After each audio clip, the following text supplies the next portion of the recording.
Welcome back. Let's jump right into this explainer on the early 1960s, specifically the Kennedy years. This is such a fascinating, almost compressed little window of time. It's basically a bridge, right? On one side, you've got the relatively conservative, black and white vibe of the 1950s, and on the other, the deeply tumultuous Technicolor era of the mid to late 60s. What's really wild to me is the sheer juxtaposition we're dealing with here. Just think about it. We've got high stakes, literally world-ending Cold War tension happening at the exact same time as an absolute explosion of vibrant pop culture. We're talking about nuclear missiles sharing the exact same timeline as the birth of surf music. It's a brilliant contrast, and honestly, it's what makes this era so absolutely vital to understand. Section 1. The Domestic Front. Rapid modernization. The domestic agenda during these years was, frankly, incredibly ambitious. We're seeing economic stimulants like tax cuts right alongside massive leaps in the social safety net. Things like affordable housing initiatives and the Community Mental Health Act of 1963. And perhaps most importantly, the groundwork is really being laid here for major equality legislation.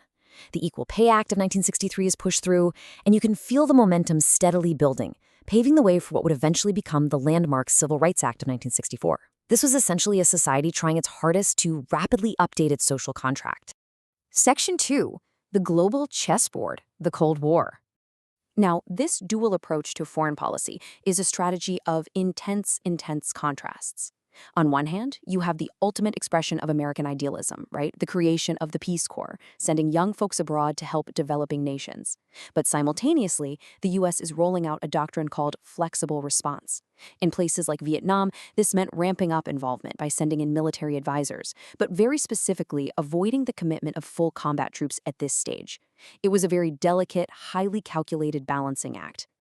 And looming heavily over all of these international maneuvers, of course, was the USSR's construction of the Berlin Wall. You know, this wasn't just bricks and barbed wire. It was a literal physical barrier, slicing a city in half, and a massive ideological wall dividing the free world from the Soviet bloc.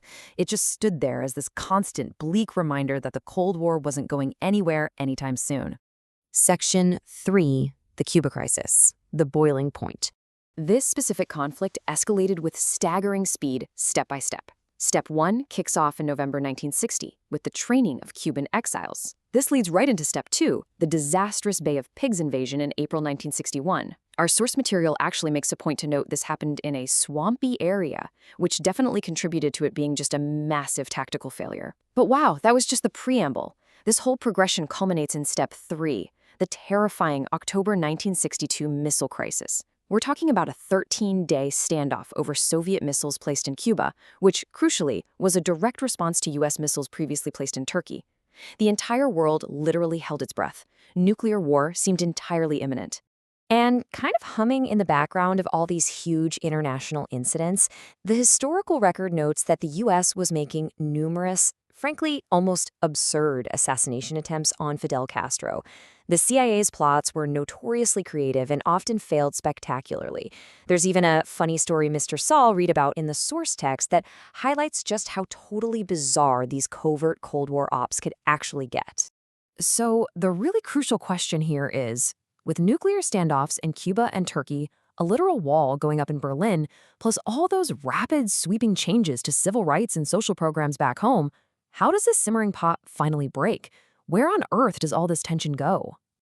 Section 4. The Tragic Climax. Dallas. The answer to that tension arrived on November 22, 1963, in Dallas, Texas. The assassination of the president delivered an immense, truly unthinkable emotional punch to the nation.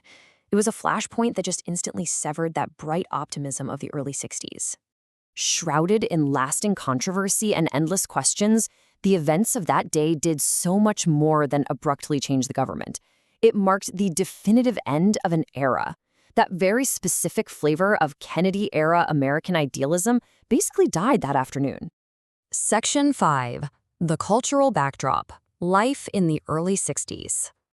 Okay, to really grasp this era, we need to look at what was happening from 1960 to 1961, because society was transforming on literally every level. In 1960, Elvis returned from the army. Hitchcock completely terrified audiences with Psycho, and get this, the American Heart Association officially declared that smoking was actually bad for you. Talk about a huge cultural shift. By 1961, while Russia beat the US by putting the first man in orbit, back down on Earth, the Freedom Riders were bravely marching for civil rights. And over in the world of sports and intellect, a 17-year-old kid named Bobby Fischer dominated the scene, winning his 4th US chess championship. The arts were just as explosive during this exact same window. Foundational, absolute classic works of literature hit the shelves. I'm talking Harper Lee's To Kill a Mockingbird and Joseph Heller's Catch-22, alongside major works by Gore Vidal and John Updike. In film and theater, audiences were absolutely captivated by West Side Story and The Hustler. It was this incredible changing of the guard, punctuated by the milestone death of literary giant Ernest Hemingway. Pushing our timeline forward into 1962 and 1963, that cultural momentum only accelerated. Rachel Carson's Silent Spring was published, which essentially launched the modern environmental movement. James Meredith made profound civil rights history by integrating the University of Mississippi. And by 1963, the USSR hit another space milestone by sending the first woman into space. Arnold Palmer became the top dollar winner in golf, officially turning it into a massive televised spectacle. Meanwhile, cinemas were screening The Birds and the incredibly timely, biting Cold War satire Dr. Strangelove. Also around 62 and 63, John Steinbeck won a Nobel Prize for Literature, and Tennessee Williams gave us The Night of the Iguana. Hollywood was churning out these massive, sweeping epics like Cleopatra and Lawrence of Arabia. But it was also a time of profound cultural loss, The world mourned the incredibly tragic passing of global icon Marilyn Monroe in 1962, which was quickly followed by the deaths of literary legends Robert Frost and Aldous Huxley. Now think about this. What was playing on the radio while the world was nearly ending over Cuba, while civil rights marchers were facing down dogs, and while astronauts were literally circling the globe? Early 1960s pop music. It was the upbeat, incredibly youthful soundtrack of doo-wop, those legendary girl groups, and the sunny, carefree vibes of surf music. The contrast between the heavy reality of the evening news and the light, bouncing melodies on the radio is, well, it's really something to think about. So when you look at this incredible collision of Cold War terror, tragic endings in Dallas, and vibrant pop culture beginnings, we're left with this really provocative realization from our source material. Everything we've just covered, it was merely the prologue. With the Kennedy years over, a new chapter was violently forced open. As the source says, now the 1960s we know truly begin. So what do you think happens when a society with this much pent-up energy, this much new legislation, and this much unresolved grief finally lets loose? That is the exact question that would go on to define the rest of the decade.